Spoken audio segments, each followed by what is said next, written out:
Troops stationed on the U.S. bases in the Middle East have been attacked 14 times since the war started, at least 24 hurt in those attacks. Dr. Ramesh Sepehrrad is the advisory board chair of the Organization of Iranian-American Communities, and she joins me now. Doctor, thanks so much for being here. My problem with Blinken's statement is as follows. U.S. personnel have been attacked, yet there has been little swift or decisive action from this White House. Your thoughts? You're absolutely right. This is a regime that has been a strategic threat to peace and stability in the region. At the end of the day, the head of the snake is in Tehran, and we have to look at the root cause of this conflict. This is a regime that's been waging a war on its own citizens for the past 4 decades, with massacres across Iran. We saw it in the protests last year. We saw it in the protests in 2019 in Zahedan massacre. And again, the words can go so far. It really needs to be backed with a firm policy on Iran. And I think we need to deal with the Iranian problem with the way that the people of Iran are calling for the change of this regime from within. And the change will come by the Iranian people. And that's how we need to really address the root cause of this problem.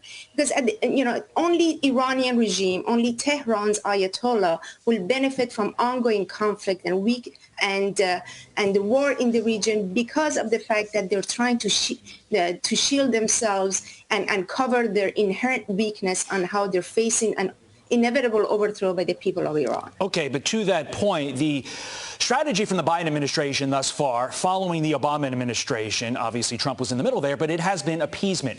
In that last answer you gave, are you saying that we should actively support opposition forces in Iran to overthrow the current regime there? Just 12 hours before this conflict broke in the Middle East, former Secretary of State Mike Pompeo was visiting with the leader of the Iranian opposition in Paris, Maryam Rajavi. And this is what he says. He says a serious missing factor in U.S. policy towards Iran has been a lack of political support for the Iranian people's right to overthrow this regime and the recognized and organized opposition group, which is the MEK.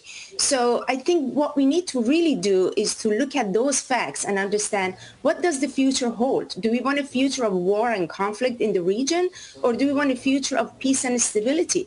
And again, Secretary Pompeo added that the future of U.S. policy towards Iran has to be centered around the support of this organized opposition and increasing pressure on the regime until this regime falls. There are specific steps that the U.S. administration can take to really address the root cause, as I said, in dealing with the head of the snake in Iran. Right. And that includes, stopping the appeasement, really choosing a very solid strategic policy on the Iranian regime so that the people of Iran are empowered to bring this regime down. It does beg the question, Doctor, how far can Iran ultimately push its provocation of the United States before we actually do act? And does that action involve what you just discussed? We will see. It does seem like Mike Pompeo versus what we have now. Mike Pompeo is a much better approach than the Biden administration. Dr. Ramesh Sepehrrad, we appreciate your time and insight. Thank you.